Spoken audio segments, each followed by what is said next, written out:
Hello, good morning, everyone. Welcome to the Sick of the Show Intelligent Masculinity series. I'm Nick Perro, and I am joined by my good friend and repeat colleague across the board in so many things with me here on Substack, especially our notes of the week, is my good friend Walter Rhein of I'd Rather Be Writing, who's our level 36 magic user. And like I said, good friend, Walter, how are you today on this Thursday morning? Yeah, I'm doing pretty good. We've adopted in our household. We're turning off our cell phones at 5. And it's just been one day and like, oh my God, I feel so much better today than I did earlier this week, and just forcing myself to take some rest. And it's like we're in this fight, we're in this battle, it's not gonna quit. But getting that little rest, giving yourself that little break is critical. And I was pushing myself a little too hard. I realized that over the last couple weeks, where like too close to tears every single day. And it's just like come back this morning with a little bit more energy. So I'm happy about that. And so happy to see all you wonderful people in the chat. Thank you guys for being here. Love you all. Yeah, agreed. Hit the hearts as you come on in, y'all. We're just gonna monologue and dialogue for a couple moments as we introduce the show, let everyone know what's going on, say hi, catch up on some of the events real quick before we go into anything. But this discussion is going to be pretty focused. I have another interview following this with Dr. Eric Lulov. So Oh, Walter good. and I are going to actually stay on schedule All today, right. which is hard for us. We've got an hour, so I'm not worried about it. But there was another shooting incident in Minnesota last night. An immigrant was shot in the leg, and then things escalated and have deteriorated in Minnesota. And people like the Deputy Attorney General of the U.S. are saying that it's insurrection, and somehow that Tim Walz is the head of this insurrection. What is what they're implying? Um, which is really rich that they would try and claim that the prior vice presidential candidate is an insurrectionist in any way. Like that's rich coming from them. Yeah.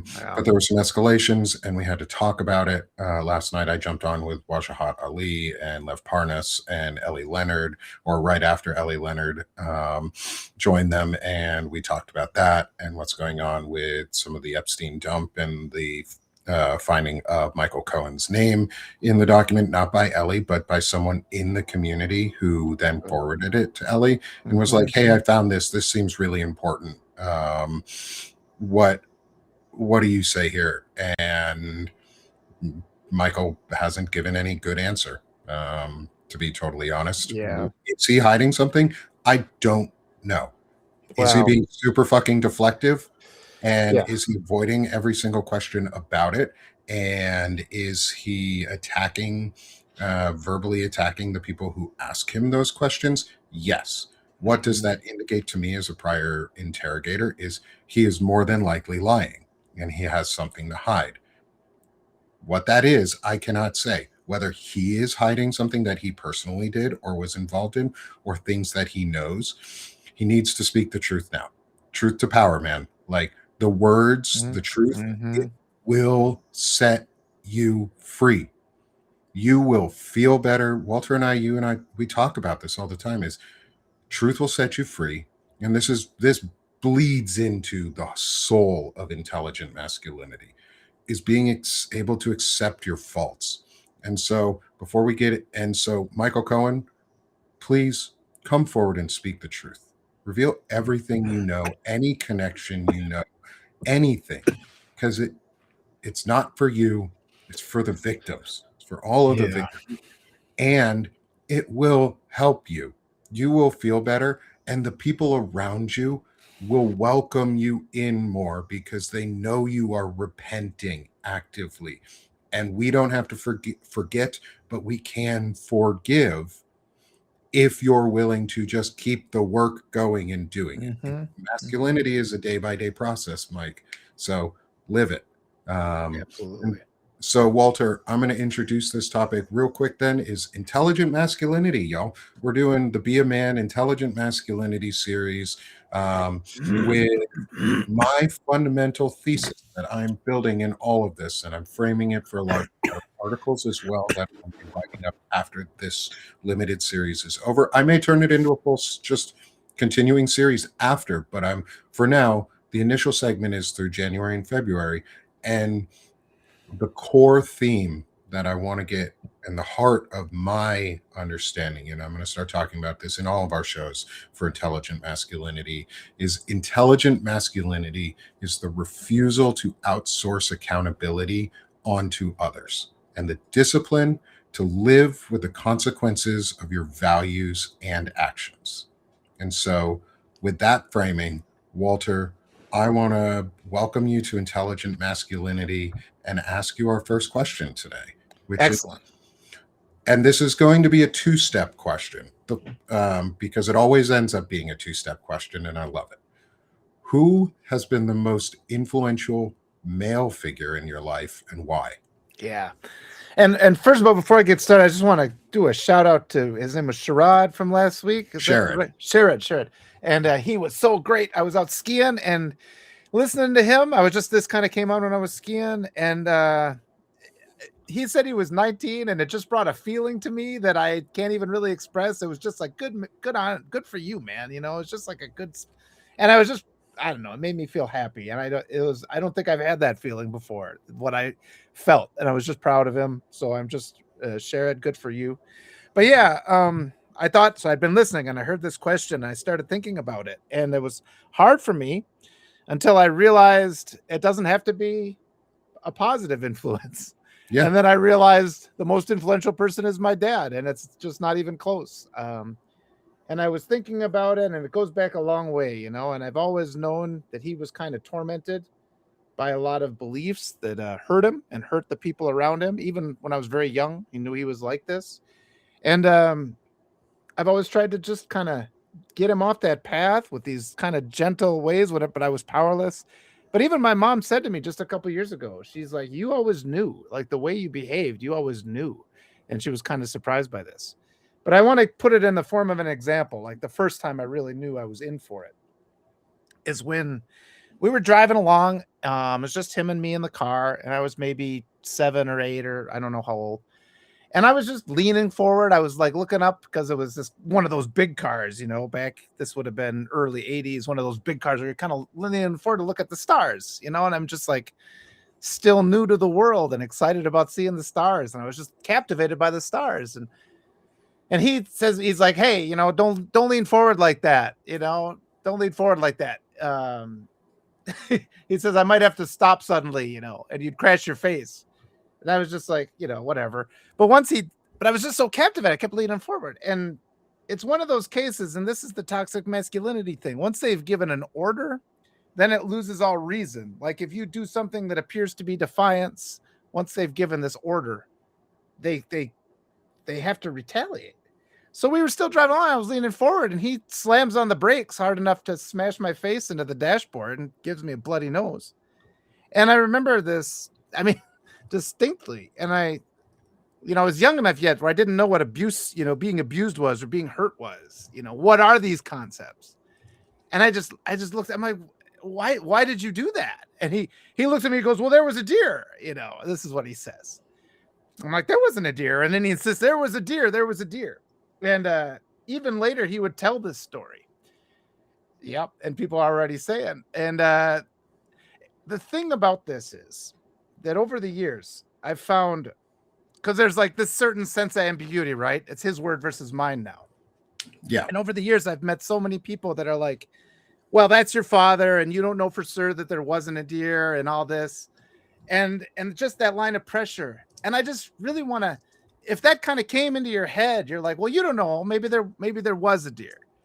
And if that thinking came into your mind to defend him, even though you weren't there either, it's like, ask yourself, where is that coming from?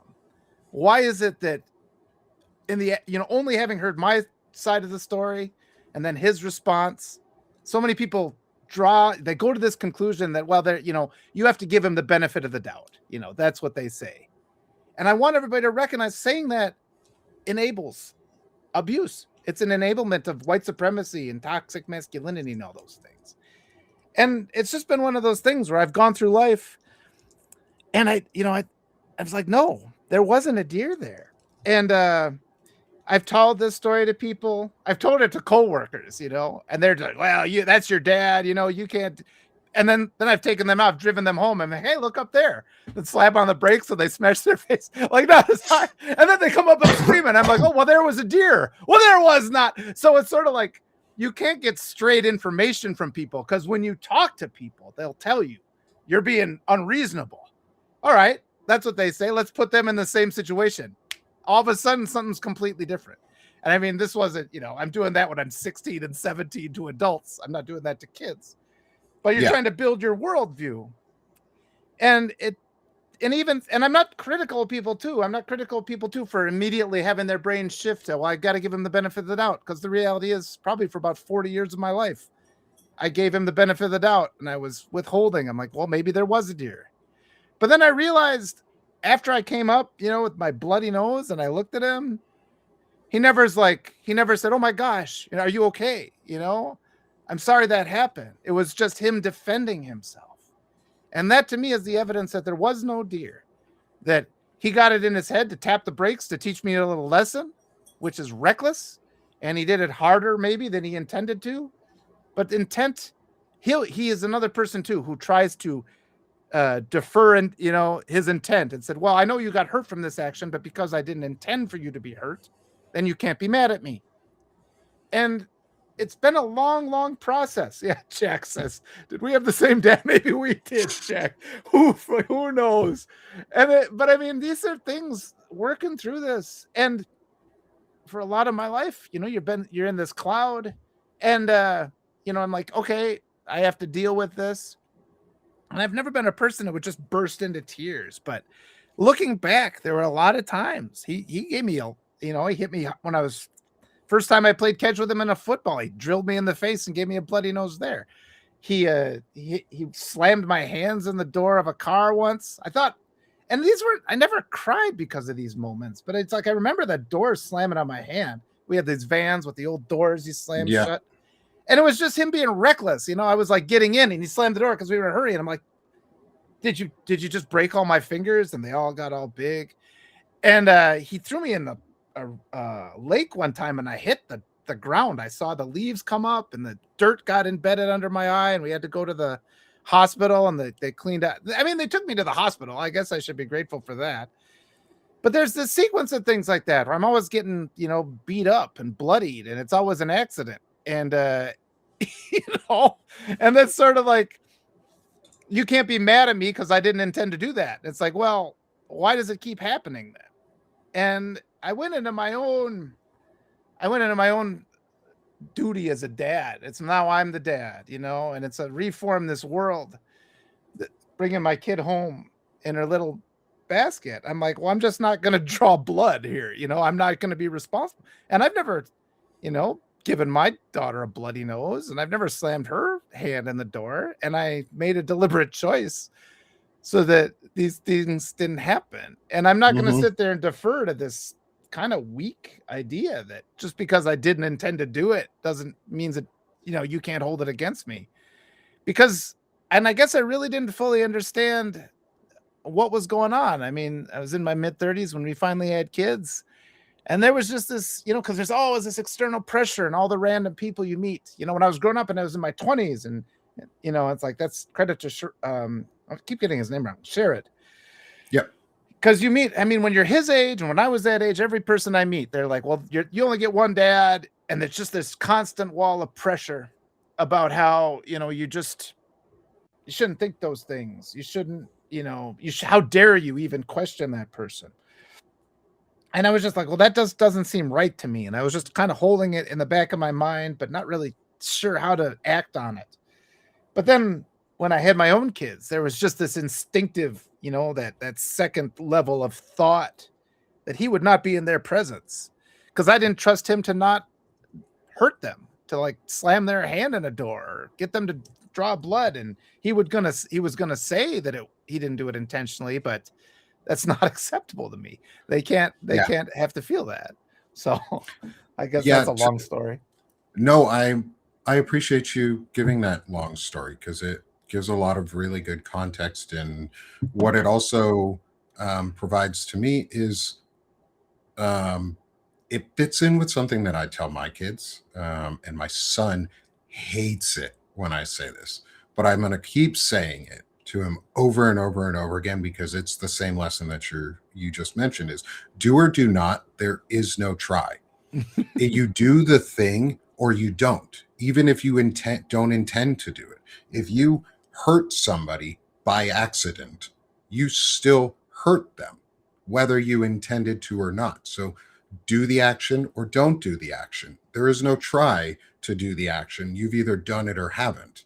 And so to my son hates it because he doesn't like that I use that and I say it like that. I'm like, and I keep reminding him, like, it doesn't matter if you did not intend to, you still did it. You Mhm. have to acknowledge the wrong Yes. that you did no matter what. And Mike in our chat right now is saying it's okay to make a mistake, but we need to own them. Exactly. We can't outsource our accountability onto Yeah. others. And And just 1 second on this is sorry to interrupt you, Walters. Your story hit me because I've done a similar act, but not in a malicious way. I have pre-warned my children, hey, you've got your seatbelts on. This is it. Let's say you are doing something unsafe. You got your both feet up, you're leaning at a really far angle. I'm going really slow right now. I'm going to hit my brakes a little bit. And you're going to feel what happens. And then we're going to talk about why you need to sit up. And it was always, there is a lesson that we are actually trying to learn on safety. And if you're sitting in this position, say like leaning super far back and the seatbelt's semi behind you, like what's the difference if I stop a little bit hard compared to if it's in front of you? So now you need to wear your seatbelt so that it's in front of you so that you don't fall so far forward. But I'm never going to do it hard enough to hurt you because I don't want to hurt you. I just want you to know this is why seatbelts are Mm, important because kids, my generation and younger, of kids shamed their parents into wearing seatbelts. So I'm not going to let my kids not wear them too. mhm, mhm. Well, and that's being a responsible parent. That's under controlled Yeah. circumstances. So and it's like sometimes you do say things. It's like, let me reflect. Is this thing that I Yeah. did it aligns And to I had that? to reflect on it too. After I Yeah. did it, it was like, was this the right thing to do? Oh, I and still think it is it because is, my kids don't do those actions anymore and they know why. There's always a why. and it's so Like to important me, to that's important. yes, and it's so important to reflect on it because I think a perversion of the same process went through my dad's mind because he was like, "Well, I have to teach him this, otherwise he's going to be hurt," you know. But then he did it in a way that was extremely reckless, and he didn't actually do it for my benefit. He do it to answer his own kind of irritation that I wasn't complying. You know, it was a comply. It should have complied, kid situation, which you hear all the time. If you want to, if you're wondering where the origin of that is from, but I also think there's another part of this story, another aspect of it I think is really important because I just remember the look on his face and this persistent denials. And if he would Mhm. just come forward, we can't heal. I mean, it's not something I'm going to let go. You know, Yeah. at some point, if he wants to repair a relationship with me, it starts with "There was no deer. I apologize." That has to be the starting phrase, and he's dug in on that. He insists there was a deer. He needs to admit that. But the other thing too, and something I've remembered with my own kids, is that even though they probably think, oh, he's too young. He's too young. He's not going to remember this. Well, I remember it. And I've looked back at a lot of things. I remember a lot of things. I remember everything. And so when I'm with my own kids, that helps me be mindful of my own accountability because it's not going to be, oh, well, because that's always the easy path, the coward's path. Oh, they just won't remember. Let's just carry on because they do remember. Yeah. And it's important to remember that they are going to come into their power and they're going to be more powerful than you too. And, and you've got to teach them to be a person who handles their power and who doesn't pass on abuse. And Mm-hmm. so it's just all these things. There is accountability for this, even in when you're hurting a little kid and you've got it in your head that you're this patriarchal ideal that is so celebrated in the United States to the detriment of all, that nobody's above the law, and there's accountability beyond.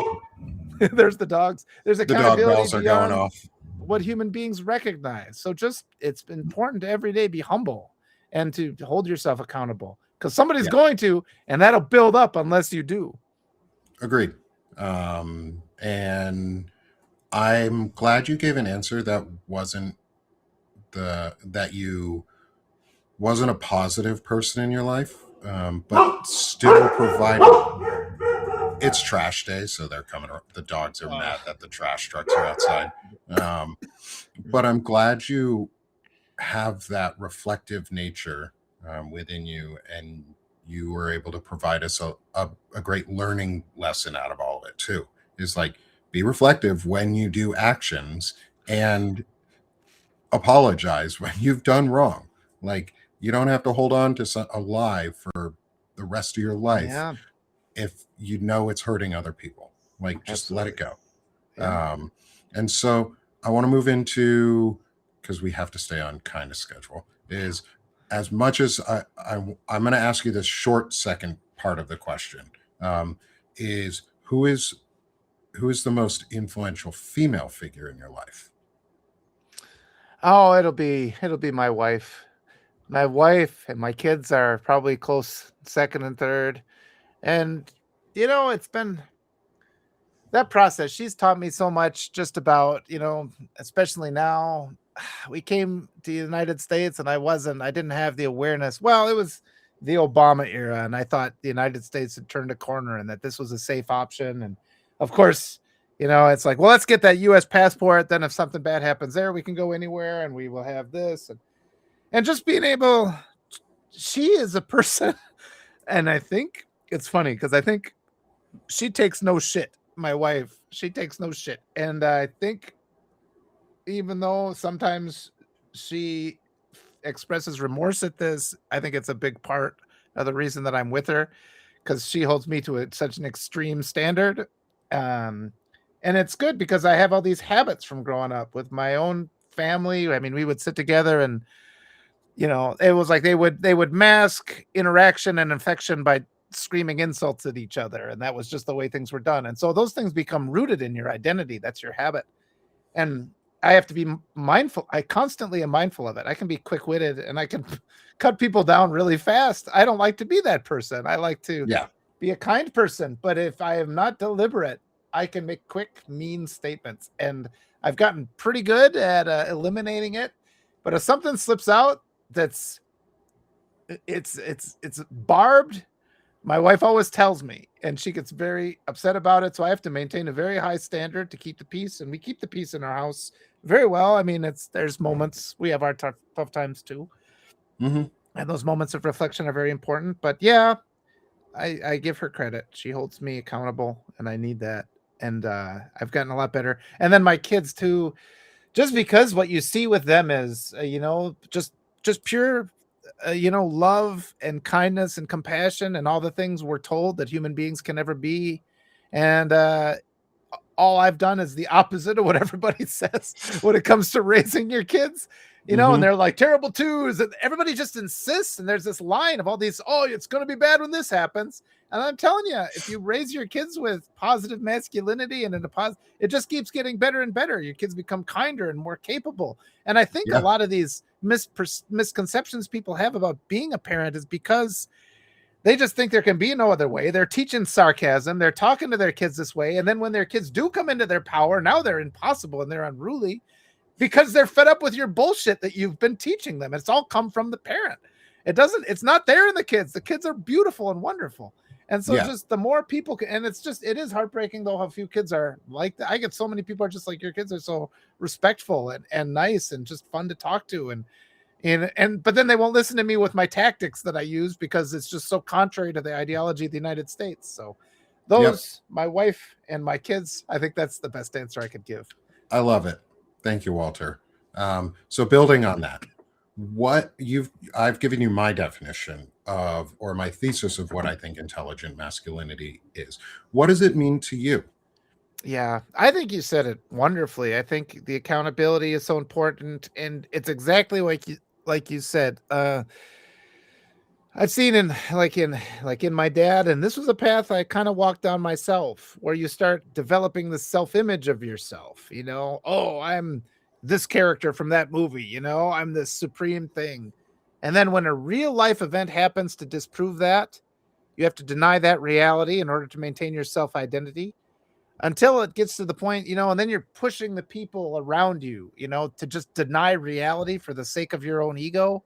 Hmm. And that's when you get into these talk, because people can't take it anymore, because that cuts off growth and makes growth impossible.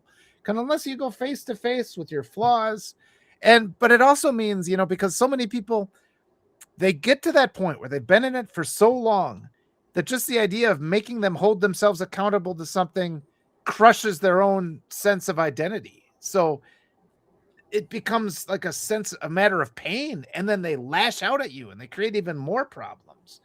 And so it's so important.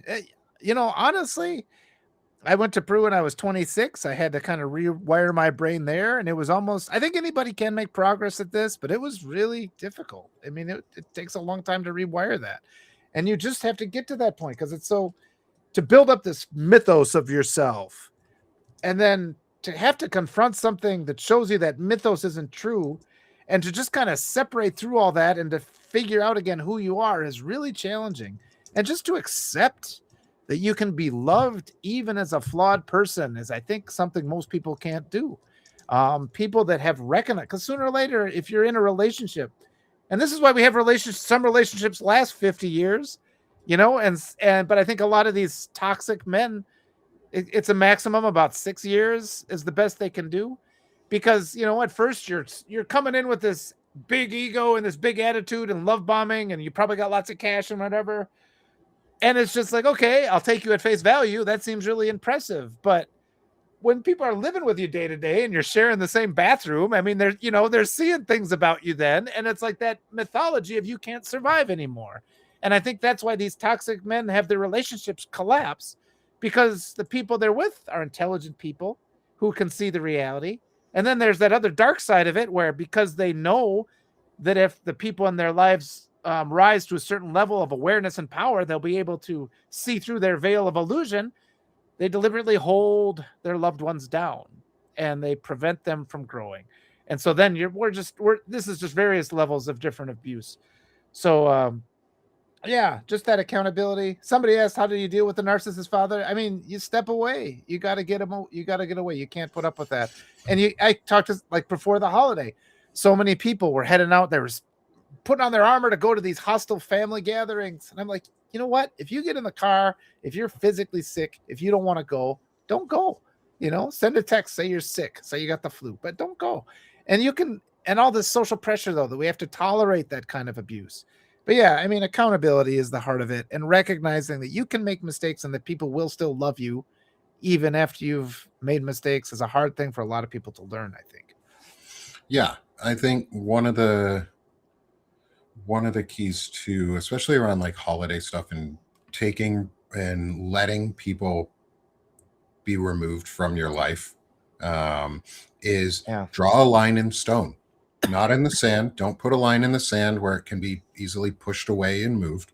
Draw a line in stone. Walter and we talk. You and I talk about this all the time on Notes of the Week, is about like putting your foot down and putting a foot in the stone and saying, this is what you will not cross. And if you cross it, if you say go to those gatherings, and if somebody crosses that line, you tell them, Yeah. hey, this line has been crossed. And if you do it again, or right immediately, hey, this line is crossed, we're leaving. And we will not come back until you apologize in earnest for what you've done and mean it. And if Mm-hmm. that's never, that's on Yep, them. it But is. you have put the emotional onus off of yourself. You have kept your center. You have kept your moral strength and your moral authority and your ethical authority. Mm-hmm. Is you set a boundary and you keep it, and people will recognize that. And that's accountability, because now you've put the accountability back on the person it belongs to, not Yeah. on you, the victim. Yep. And I love that you talk about that as the correct placement of accountability. Yep. And I want to just say too, they want to entice you into, being a conspirator of their delusion. Like with my dad trying to make me, it's like, oh, it could be so easy if you would just say there was a deer, when I smashed on the brakes and if you just said that, then we can go forward. And so I just didn't bring it up. There was a lot of things I didn't Mm-hmm. bring it up, but I never once believed there was a deer there. And it's just, a lot of people, they just get to that point. And this is what we're seeing on the wider scale in the United States right now too. If we just comply with everything that's going, there's this illusion. And I think that was part of, I was talking like my family, we were just having a talk last night about how hard things are in the United States right now. And one side of frustration is, it's like, if you just do what they tell you to do, there's that illusion, that sense, that hope that, okay, it won't be so bad. And I Mm-hmm. have to say, it's like, it's unless we stand up to this, unless we demand that we're treated decently, they're going to abuse us. And I mean, my experiences in life have taught me that. And Yep. yeah, it seems like it's easier to just comply. It never is, and if you establish boundaries, like you said, and they refuse to obey your boundaries, they've made that choice to leave. It's not you. So you can be free of that. But yeah, you have to stand for what's right. That's the only way to do it. 50 Yeah. years later, I've learned that lesson. Yeah. Timothy Snyder said it really well in his book on tyranny, in his 20 lessons, is do not obey in advance. Don't obey in advance. Don't obey, which means set a boundary. And if that boundary is broken, make it known that that boundary Yeah. was broken Yeah. and how it affected you. Like Sherrod said last week when I interviewed him, it was like, you need to be willing to say, this affected me in this way. I feel this. Use your I statements. People Yeah. will be shocked by it. But it also makes a really big impression because you were actually talking about your feelings. Yeah. Um, and so this leads into my next question is, how do you model that intelligent masculinity in your own life? Yeah. I think the first thing I did that really made an impact, that kind of got me on this path, was just I was having all these conflicts with people. And, if you're like what you just said, if you're making these I statements, a lot of people are really quick to just kind of deflect. And there's all these strategies. I'll have to kind of brainstorm all these strategies people use, but some people are really, really good at it. And my dad is brilliant at it because he's an intelligent person. He's really smart. So just like deflecting you back into this other place where all of a sudden it's your fault again, and just like all these conversations, especially when they're just not arguing honestly with you, and they're just looking for ways to turn your words back against you. I've been in those situations a lot, and it's like all the people watching. Oh gosh, I mean, sometimes it's like, oh, it's easy to say this stuff as we talk about on this podcast, but when you get out into the field, you're going to encounter just really deceitful tactics. So the Mm-hmm. first thing that I did that really started to actually provide me some insight when I was maybe 14 or 15, it's like it's like, well, what is it that they're doing that makes me most upset? And it was the fact that they would never be accountable. And so I was like, well, okay, but then you get caught in this cyclical thinking where it's like, well, if I admit I'm wrong, then they have some sort of power over me, right? And so then you're reluctant. So then that's how they draw you into being like them, because you've sensed it as vulnerability, which it is not, but you don't learn that Mm-hmm. at first because from the outside looking in, and when you're surrounded by that, that's what it seems like. So I was trying to come up with a strategy to how do I resolve some of these conflicts, but at the same time maintain my own sense of self. And I came up with, every time there's a conflict, there's something I did that's not right. And so I would assign a percentage to it in my mind. I wouldn't tell that to anybody. And I'd say, it's like, okay, the 10% that I did, I think it's 90% on them. I didn't tell them this, but I'm like, it's 90, but I did do this one thing wrong. My voice was harsh at this point of the conversation. So I would separate that in my own mind and say, okay, it's, even though they are mostly at fault, I'm still accountable for this act that I did. So I would go to people and say, I apologize for this part of that conflict. I did this. I shouldn't have done that. That's it. Never saying anything about percents. And I found you get two responses to that. One response are the people who say, oh, once it's started and now we're offering an olive branch and we're willing to have an exchange. And they'll say, oh, well, I'm sorry for this.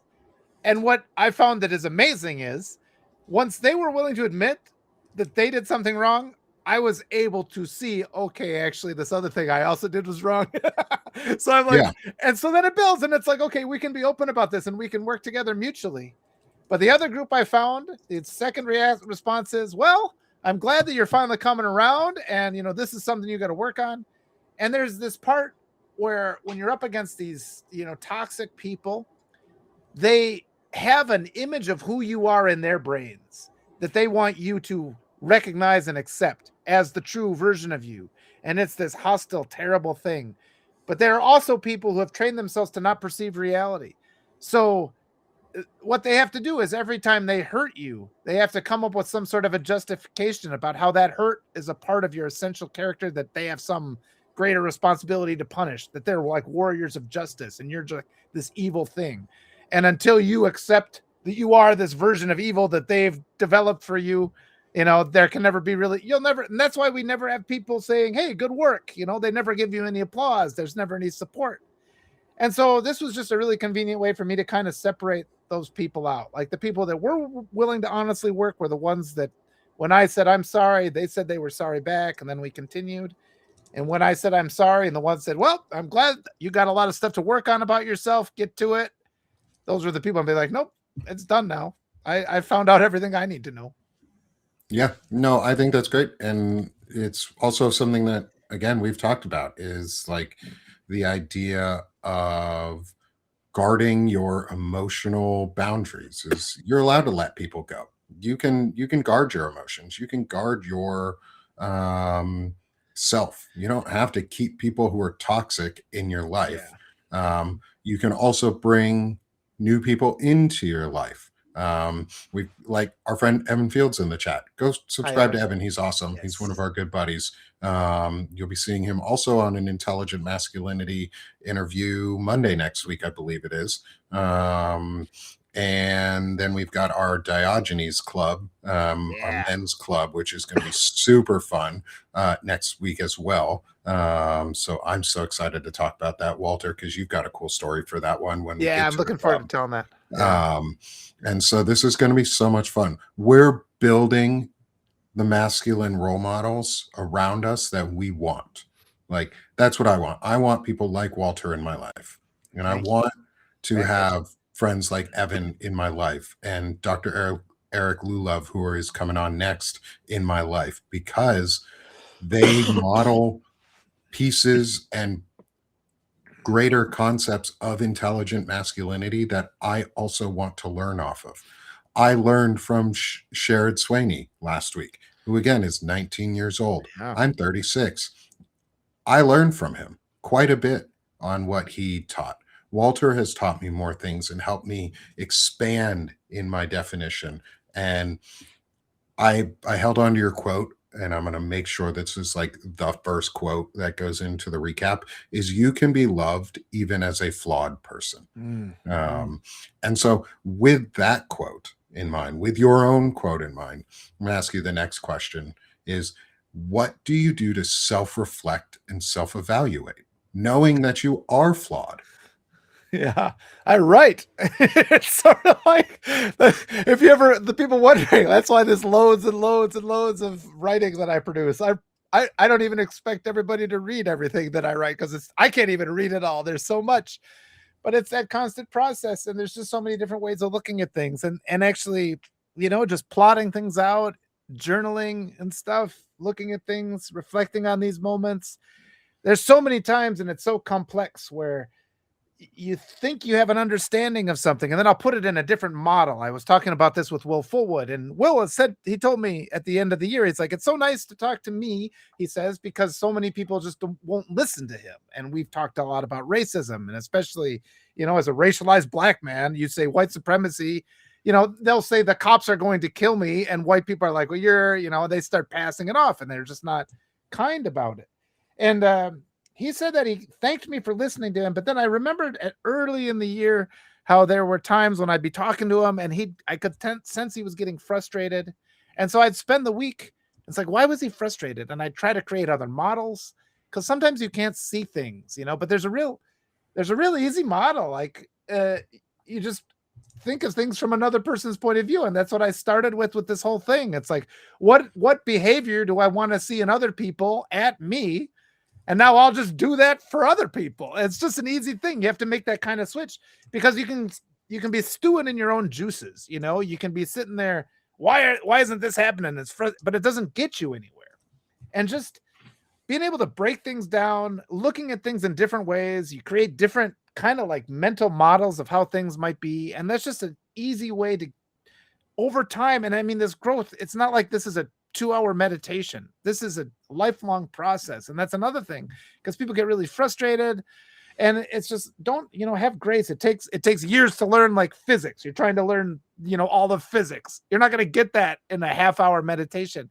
And that's okay. Give yourself 10 minutes to think about it, put it aside for a while, do your other stuff. And then sometimes, just without consciously working on it, you make progress on another level of your being, and you start to put these things into effect. You start to see how they go. And a lot of times we're just trapped by these things that we assume to be true, which are not true. And if you just, the biggest one though, just start saying you're sorry. I mean, just for something minor, apologize for something minor, say the words, and it's just amazing. It gets easier. But even with everything I talked about before, and I had always resolved, because my father never apologized for anything ever. And I'd always resolved that when I made a mistake with my own kids, I would say I was sorry. And I remember the first time that I made a mistake.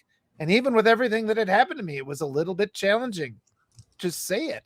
And all the thoughts, and I recognize these as the arguments my dad probably had, like, oh, they won't remember, or all this, or I'm the dad, all that stuff went through. And I'm like, none of that has served me. I remembered myself as a little child again, and I gave what I would have liked to have received back then.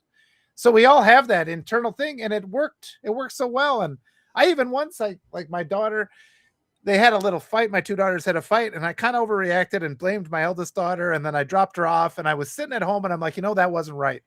She wasn't at fault as I thought I was in the moment. So I called up the school, and I had her come out, and I took her out to eat, and I apologized to her. And it was just funny, because she comes out, because I was actually sitting there thinking, like, what if she doesn't want to talk to me again? Yeah. And it made me really scared. And so she was like, oh, I forgot all about that. Or, she came out, she was totally happy. But at the same time, it's like, she remembers sitting and me just modeling that accountability. You're allowed to do that. You're allowed to you're the parent. You can take your kids out of school and just go have ice cream with them. You can do that and say, you know what? I could have been better to you today. I apologize to that. There was a video that went out too. It was on, like, it was one of these jump video. I don't like these things where they're kind of like testing people, but this one was really revealing. Mm-hmm. Where there was like this challenge where you go around and say to your partner, you could have been nicer to me today, And I was like, okay, how do people react? And a lot of them were defensive. But then they got to this guy who was like 60 years old, and he was just like, oh, I'm sorry. And he got up and he just gave her a hug. And I watched that, and I'm just like, oh, I wish somebody would do that for me. And then it's like, I can do that for somebody else. And that's really such a good, it's so easy. You're spinning your wheels. All you have to do is put yourself in another person's boots and guess what they would want. And you try to give them something. And even if it's not perfect, keep trying, keep giving them. Like you say, Nick, it feels good, and it gives you power to do things and be the person you want to be in this life. And so you don't have to be frustrated and causing pain. You can be spreading love and compassion.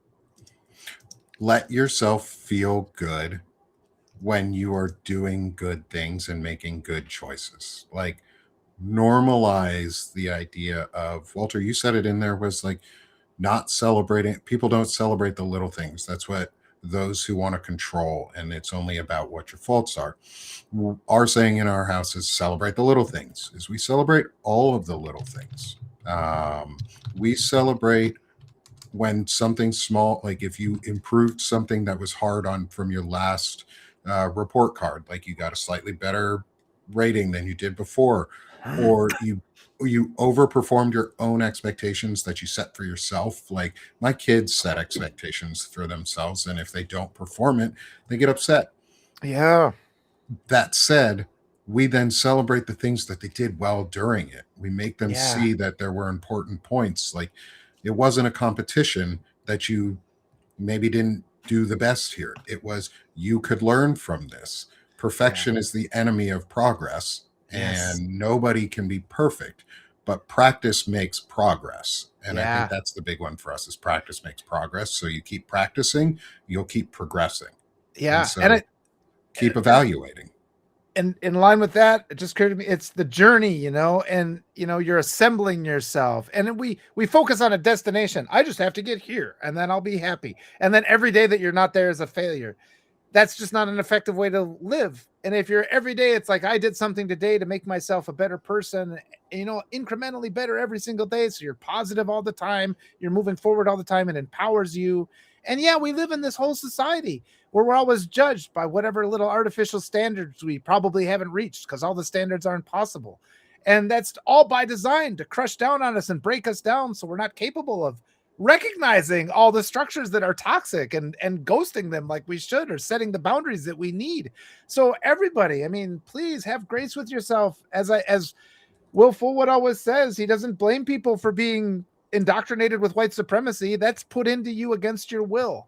And so, yes, just as Nick says, find the little things, take joy, celebrate your victories every single day. We're not creating, we're creating the assembly line to make ourselves better people, and maintaining that assembly line is a daily victory, and the progress comes later. But yeah, don't be results oriented. Just maintain the good process, and good things will happen that way. And not everything's a competition. Like, Yes. self reflect on yourself. It's not a competition. You're not competing against everybody else to be alive. You're working with each other. Um, and Walter is someone who you model that in so many ways for us. Um, and so here's where I want to get a little whimsical with you. And this is the final segment of this show before we get into letting Walter sell himself and how people can find him and promoting his work. Is this is the Mulan section? Is Yeah. this is the I'll make a man out of you, be a man, the clarion call for men. It's the Let's Go Girls for men. It's I'll make a man out of you, and it's a song that's stuck with me since Mulan came out. And we sang it a lot in high school and college. We know it. It's also got a lot of really good lessons in it that aren't just about physical growth. And I've taken the emotional growth and some of the other aspects out of it. So I've got some questions for you on from the chorus of the song, and I want to know your answers because they're fun. They're a little bit more playful, but they also reveal something about ourselves as we go through them. So, Walter, what does it mean to be as swift as a coursing river? Oh, you know what isn't what's great about water? I mean, that it makes me think of Bruce Lee. Bruce Lee. You see an obstacle, then obstacle stops, water goes around, and it's just I think too like the coursing river. There's that illusion, what power is, and in the United States, you think of force, but the reality is kindness is the more powerful force, and water can crash too, and it's being like water. I happen to be a water sign. It's one of those things. Not that I'm the most zodiac guy, but I've always liked the water sign thing. And I spend my time in the summer on the river as much as possible. There's something there that gives me peace. But I think yes, we too much have this idea of, it's weakness, and that's the other lie, because you're seeing it on display that this toxic patriarchal cruel thinking is the true weakness, and go back to like Russia's invading Ukraine. They thought they could just roll over the country because of their superior power and kindness. People, these are our homes, these are our families, this is a place we live, and they dug in, and you aren't able to go over them, and so they can oppose those things. And even though we look at water, go try and resist 2 feet of flowing water sometimes and see how tough you are. Yeah. There's so it's just that changing our perception of what is powerful. And it does seem like, we just have to overcome that sense that we're being weak by doing the right thing, which is what we're all tricked by, because the greater power in life is to hold yourself accountable and to, behave in a way, finding ways to go around obstacles, continuing on your path, continuing that assembly line to make yourself better. Yeah, I think that answers I that. love it. I love it. I think that's great. I love the water breaks around the object, and I Yes. also understand exactly what you mean. We have a creek nearby Whew. Yeah. that are at my in-laws, and it's some of it's only a foot and a half deep, but Oh, it's fast and it's yes. hard. And then if you get into it, you just go whoop. You ever gone down a whitewater river like in a kayak? You know, water is tough. Like, Oh, it's don't mess with dangerous. water. Yeah, yeah. So, We do river trips and we always do oh, life I love jackets. And last year that. we did Mhm. it when the water was super high. And normally this river trip takes 2 hours. It took us 45 minutes. And I like flipped over right away. The kids were laughing so hard. So it was a fun little adventure. But yeah, be on the That's water, but be awesome. safe. So, next question. How do you embody the force of a great typhoon? The force of a great typhoon. Be well, by passing it on, I think. I guess I'm set to unleash a couple daughters onto the world that are not they're not going to take it. They're kind, but they also do not take shit.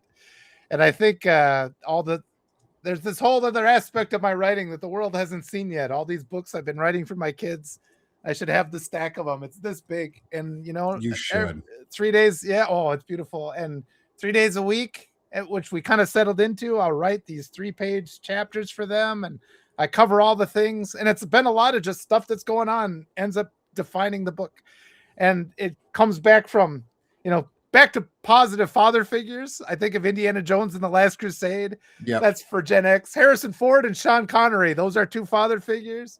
And there is that moment in that movie where Sean Connery thought Indiana Jones has died. He said, "I never told him anything. 5 minutes would have been enough." And that stuck with me even when that movie came out. And it's like, okay, let's not get to that point where I regret that I didn't say the things to my kids that I wanted to say. And so I've deliberately lived by that. And it did take longer than 5 minutes, as it turns out, because I have things for them all the time. And I displace it from me because I put it in the form of a story that involves the dog. But yeah, my kids, they're a force of nature. And it makes me so proud. And that's freaking awesome. I cannot wait for your daughters to be unleashed on the world Oh, as a force of accountability and positivity. Because my daughter's going to do the same, even if she good, doesn't realize it yet, good. even if she's timid right now and working through her anxieties and growing. She gonna kick some butt. Yeah. These girls are not, these young Amen. ladies are not gonna mess around. They know how to handle. And you know what? My son's gonna kick some butt too in a Good, positive way. Is good. he's gonna learn how to understand his emotions and how to unleash that accountability onto others. And he's already doing it. He's already done it. So I love Good. that you're unleashing your daughters as the force of the great typhoon and passing on, breaking the generational traumas, Mm. and moving forward. I think that's beautiful. Next, how are you as strong as a raging fire? Hmm.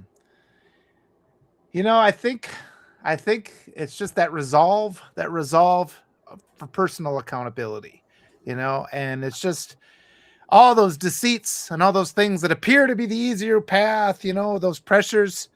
At this point, that just gets tossed into the fire. That stuff's gone. I'm not listening to that anymore. Render it to ash, because I know at this point what the path is forward. I know what right action looks like, and I'm not going to be pressured to abandon that. And the more I think collectively as a society we learn the pressures that we inadvertently put upon other people, the more we learn to take those things out of our own behaviors and toss them into the trash heap of history and burn it so it's out of our culture. All these this it instructions on hostility and cruelty, we remove that. That's just part of the assembly line process by which we all become more empowered and compassionate. I love it. Courtney is saying Walter in preacher mode is a raging fire in the best way. Oh boy, haven't Um, done that in a while. It I makes love me it. dizzy. Oh, I bet it does because you get into it. Um, and then the final question before we move into our goodbyes for the day is, how are you as mysterious as the dark side of the moon?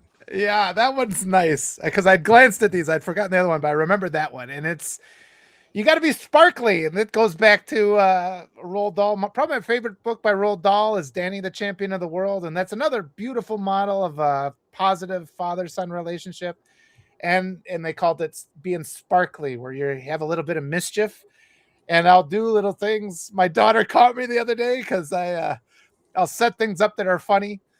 We were playing poker and we had the music playing, and Freebird came on, the Leonard Skinner song. Mm-hmm. And so once we got done with poker, I'm like, oh, let's watch Elizabethtown. Because at the end of Elizabethtown, Freebird plays and like the sprinklers come on. And I just knew it's like I put it on, I'm just sitting there kind of laughing, anticipating this. And well, then when Freebird came, my kids look at me and my eldest, she's just like, Daddy, you set this up. so they're You did kind this of on purpose, Dad. they're starting.